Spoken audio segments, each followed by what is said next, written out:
The United States and its Western allies could potentially deliver up to 30 multiple launch rocket systems to Ukraine that have been highly effective so far in destroying Russian arms depots, a senior U.S. congressman said. Representative Adam Smith, the chair of the House Armed Services Committee, said that the current goal is to increase the number of rocket systems deployed to Ukraine to 25 to 30. Smith made the comments during a visit to Kyiv to meet with Ukrainian President Volodymyr Zelensky. Smith is one of several members of Congress who met with the Ukrainian leader on July 23. Ukraine has requested at least 50 of the high-precision rocket systems, including both the M270 multiple launch rocket system and the M142 high-mobility artillery rocket systems, or HIMARS. The systems can fire rockets far behind enemy lines with the precision of a few meters, making them highly effective.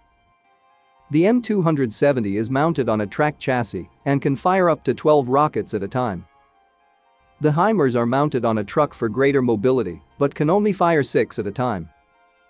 The United States has already delivered a dozen HIMARS to Ukraine and recently approved the delivery of 4 more.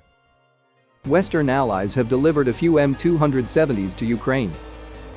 Smith did not give a time frame for the delivery of the remaining systems. In the meantime, the Institute for the Study of War said in its daily report on the fighting that a Ukrainian counteroffensive in the southern Kherson region might already have begun.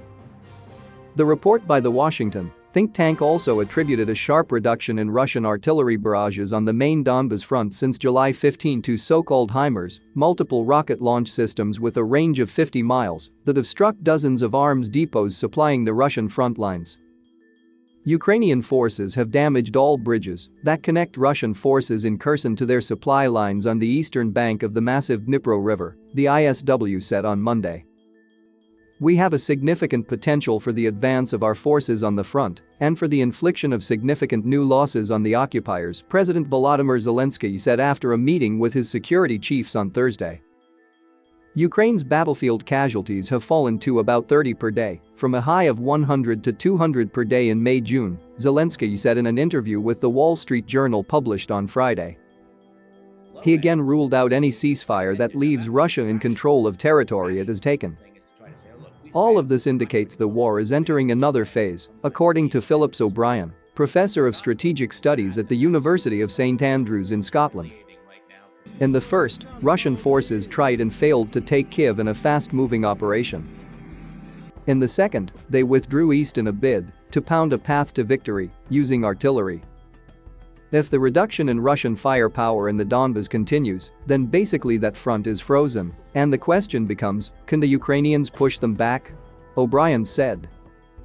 On Sunday, Moscow Calling, a Russian mid-sized telegram channel on the invasion, made the same breakdown of the war, saying the arrival of HIMARS had launched a third phase.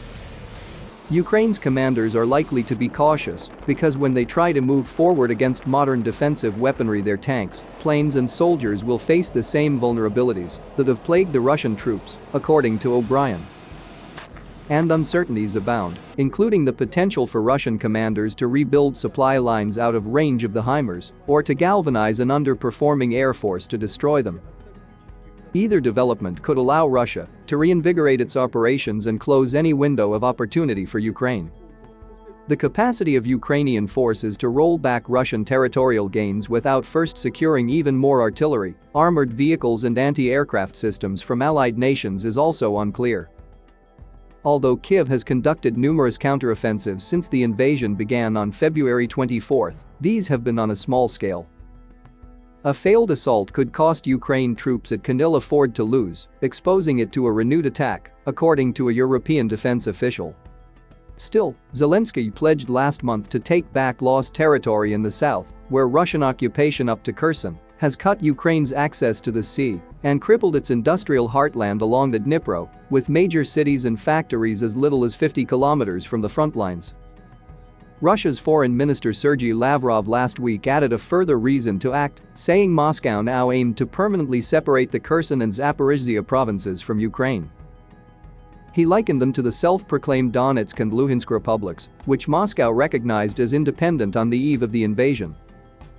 Lavrov cited further deliveries of arms by Ukraine's allies, claiming the longer reach of the weapons put Donetsk, Luhansk, and Russia under threat.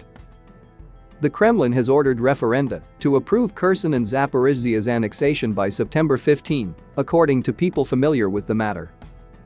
Most of both provinces are under Russian occupation and such votes would be illegal. Even so, annexation would raise the stakes for any counteroffensive because the Kremlin could portray it as an attack on Russia. Ukraine also is under pressure to show its supporters in Europe and the US it can strike back before they enter a season of energy crises, inflation and recession, caused in part by the war. To be honest, it will be an important reminder to the rest of Europe that this is a winnable campaign by the Ukrainians, MI6's Moore said, in a rare public appearance at the Aspen Security Forum, because we are about to go into a pretty tough winter. Pressure to secure gains is mounting for Russia too, not least because it will be difficult to hold referenda with Ukrainian artillery still able to shell cities such as Donetsk, which would be crucial to turnout. The main problem is that, while Ukraine gets more modern weapons to fight with, Russia is having to switch to ever older tanks, guns and missiles, a person close to the Russian Defense Ministry said, asking not to be identified talking about confidential matters. Igor Girkin, a nationalist with 410,000 followers on Telegram who has fiercely criticized Russia's military leadership for being disorganized and ineffective in its campaign against Ukraine, said in a recent post there was wild understaffing of frontline units, while morale was poor with soldiers refusing to fight. He described recent progress by Russian forces in Ukraine as tortoise-like. "We have nothing to attack with in depth," said Girkin, a Russian citizen who played a prominent role in the 2014 Russian takeover of Crimea and weeks later became the first commander of Russia-backed separatist forces in Donbas. Girkin is being tried in absentia in the Netherlands, charged with murder in the 2014 downing of Malaysia Airlines flight MH17 over eastern Ukraine, where all 298 on board were killed. He has dismissed the trial. A Ukrainian counterattack on Kherson could succeed at least in the short term because it has more troops in a region where Russian forces are relatively weak and have their backs to the Dnipro River, according to the person with knowledge of Russian defense capabilities.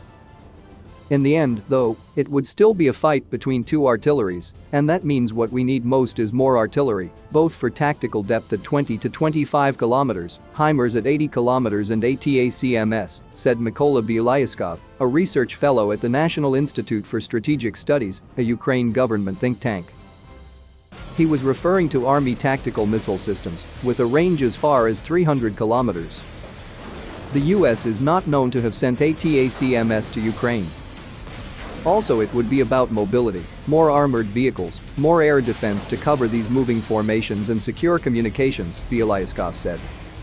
This is a process, and it is too early to say the Russian front has stabilized.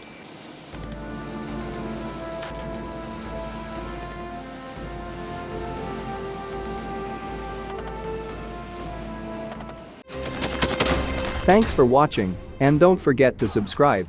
Also, if you want to support Warthog Defense, please become our member and get early access to new videos, exclusive members-only videos, and become administrator in comment section. The membership link is in the description.